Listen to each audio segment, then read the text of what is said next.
natin yan. Ako, kumbaga sa Tagalog, butas na yun. Eh, hindi lang yung pinagkatunay. Kasi ramdam ko ma'am, pati bangka natin may butas po sa harap nito. Kaya pinagpugin. Ayun yan mo. Bale, ito yung malalim, certificate lang naman. Dito kasi dito talaga, lumalabas yung tubig na nanggaling sa likod ng cave. Kaya pag malakas ko lang dito sa atin, ma'am, may time na tumatas din yung level ng tubig at saka may time din ang bumubulok ng tubig dito banda.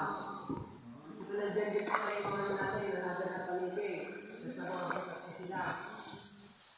Pero pag tumugas natin ang isip pala dyan banda ko, yung mga dapat sa atin na pinakatukan ng mga paligid.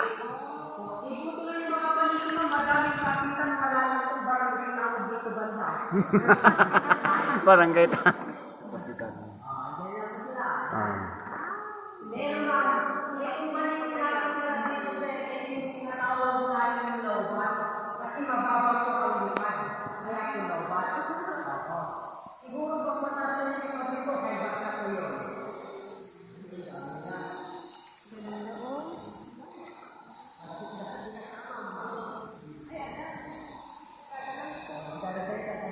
Paniki guys.